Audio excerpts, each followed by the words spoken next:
E aí pessoal, sejam muito bem-vindos a mais um vídeo. Eu sou do canal Matemática para Iniciantes e no vídeo de hoje, pessoal, vou falar sobre um assunto. Você que está pensando em cursar uma faculdade de engenharia, uma faculdade de exatas, onde tem a tão temida matéria cálculo, eu já vou falar um pouquinho para vocês sobre cálculo. E por que o cálculo, pessoal, ele não é tão aterrorizante como muitos pensam que é. Às vezes o pessoal começa ali na faculdade de engenharia e desiste do curso por ter dificuldade no cálculo, ou por pegar um professor aí, na maioria das vezes quer deixar o cálculo, uma matéria ali, sabe, no pedestal, para dizer que são poucos alunos que conseguem aprender essa disciplina, e aí o curso começa ali com 100 alunos, vai caindo, 80, 70, 50, enfim, o curso termina ali com 10 alunos, justamente por causa dessa matéria de cálculo. Uma por parte da didática de alguns professores, como eu falei, eles querem deixar o cálculo ali num patamar bem elevado, né? Para se dizer que poucos aprendem. Então, eu estou aqui hoje para desmistificar isso aí, pessoal. Então, o que acontece? Se vocês gostarem do conteúdo do vídeo aí, se inscrevam no meu canal. Então, é o seguinte, eu tenho aqui, pessoal, um livro do James Stewart, né? Que é praticamente o livro que quem cursa engenharia aí estuda. Então, a primeira coisa que eu vou falar, pessoal, cálculo não é um bicho de 7 cabeças. Primeira coisa, quando vocês vão aprender qualquer matéria, qualquer disciplina, em qualquer ciência do mundo, primeira coisa, vai aprender uma disciplina? Procure entender o que aquela disciplina está dizendo. Para que serve aquilo? Porque muita gente pega, se foca nos cálculos, pessoal, e aí começa só a pensar no cálculo ali, acertar o resultado, e aí termina o curso, você vai perguntar o que esse assunto significa. Eu não sei, eu resolvi, chegava no assunto. Então isso não serve, pessoal. Para fazer isso que muita gente faz, só cálculo, lógico que é importante, só que os cálculos, o resultado dos cálculos, aquela nota que você tira, é importante para a sua instituição, para ela te avaliar, para você passar num semestre ali. O que fica para você na sua vida profissional é o conceito que você aprendeu sobre aquela disciplina, certo? Vamos supor que você se forme em engenheiro civil, você aprendeu só a calcular e acertar cálculo, mas você não aprendeu o conceito daquilo que você estava calculando. Então, não importa nada.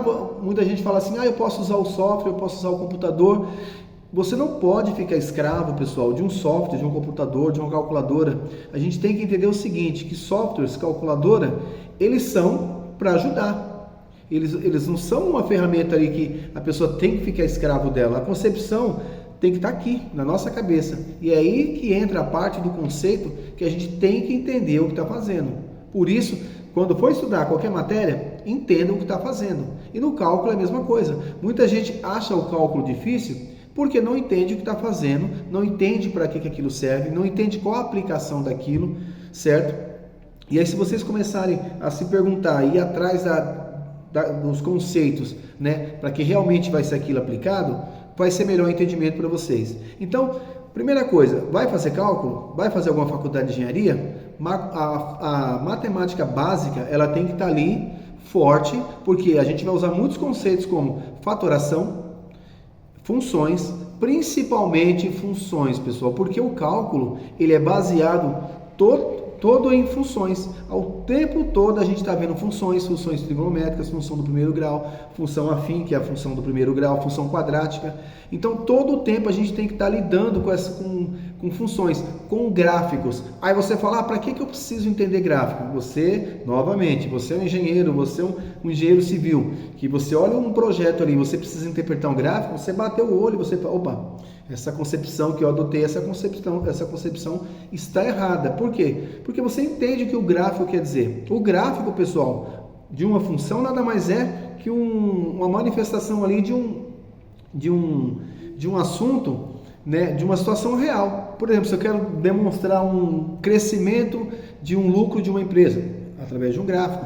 Se eu quero demonstrar uma situação onde eu lanço um objeto e forma aquela parábola, eu mostro através de um gráfico. Então, a interpretação de um gráfico, seja em qualquer disciplina, ela é muito importante.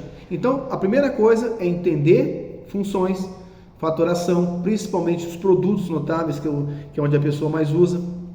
E o cálculo, pessoal, ele começa basicamente ali pelos limites. Então, todo o conceito, o limite é um assunto muito elegante da matemática, porque possibilita a você, até então, assuntos que você não conseguia resolver, certo? Através de um processo de limite, você consegue resolver aquela situação. Um exemplo, eu vou dar uma abordada bem superficial sobre o que vocês estão vendo aí no curso de engenharia: limites, derivadas e integrais. São esses 3 assuntos que muita gente desiste do curso. Primeiramente, limite, pessoal. O que seria um limite? Limite é quando eu estou resolvendo uma conta lá e por algum motivo dá uma indeterminação, ou seja, uma conta que dá 0 sobre 0 ou 5 dividido por 0, que não existe divisão por 0. Eu consigo dividir 0 por 5 e não consigo dividir 5 por 0. São coisas diferentes. Então, eu não consigo dividir 5 por 0, mas um número muito próximo de 0, se aproximando próximo de 0, eu consigo dividir. Se vocês quiserem fazer um teste, façam na calculadora de vocês. 5 dividido por 0, não consigo. Mas se você começar a aproximar próximo do 0, vocês conseguem fazer essa conta. Isso que é o conceito do limite. Quando eu não consigo resolver, eu vou por um processo de aproximação. Está aí o nome limite. Então eu estou no limite daquela situação, mas eu não sou aquela situação. Porque quando eu ponho uma lá, por exemplo, eu tenho uma função onde eu substituo no valor do x e vou encontrar o y, se eu conseguir fazer essa conta, o que acontece? Função, eu relaciono 2 valores. Um valor eu ponho no x, acho um resultado para o y e associo, faço aquele par ordenado. Isso quer dizer uma função. A partir do momento que eu não consigo fazer essa conta, eu não tenho uma função. E aí que os limites entram.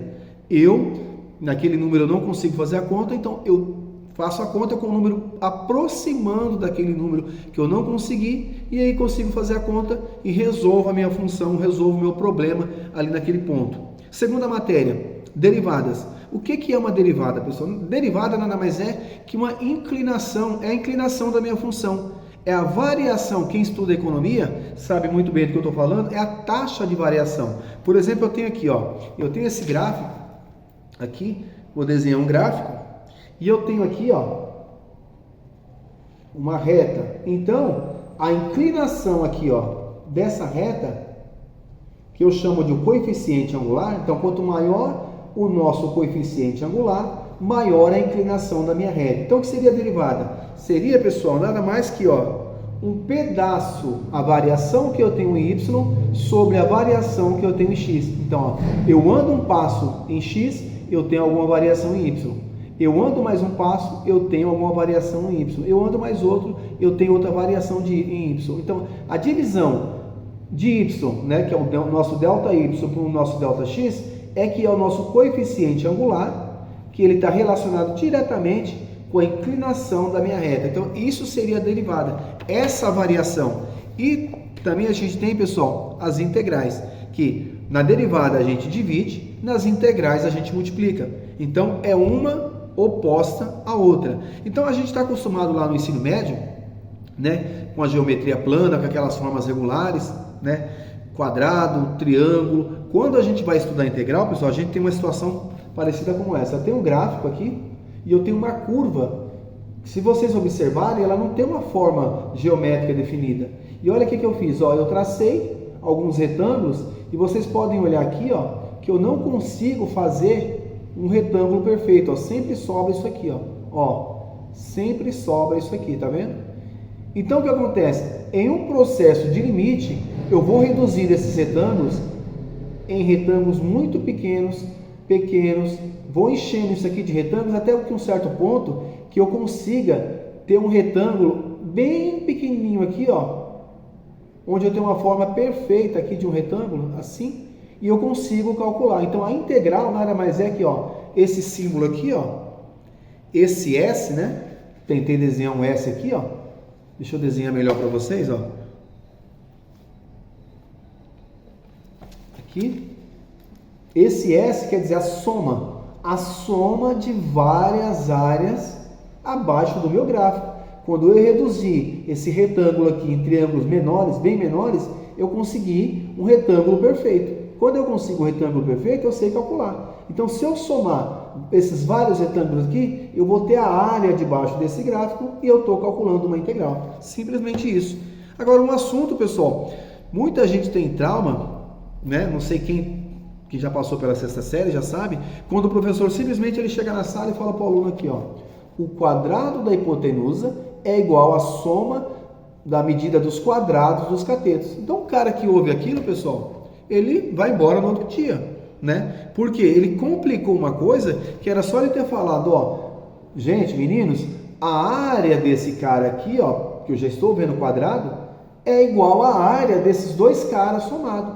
Então, nada mais é que o teorema de Pitágoras é o seguinte, a área desse cara aqui é igual à área desses dois. Se eu somar a área desses dois caras aqui, tem que dar a área desse aqui. Ou se eu tirar a raiz quadrada desse cara, tem que ser igual à raiz quadrada desses dois caras somados juntos. Simplesmente, se o aluno entender esse conceito, pessoal, depois ele entende a fórmula, não precisa decorar, certo? Por quê? Ele entendeu o conceito, ele entendeu em que aplicação, onde ele vai aplicar aquilo. Ele não vai ficar aterrorizado e querer fugir da escola, certo? Então, esse foi um vídeo curto aí para vocês, espero que vocês tenham gostado. Se tiverem alguma dúvida, deixa aí nos comentários, se for possível eu respondo, e até uma próxima aí.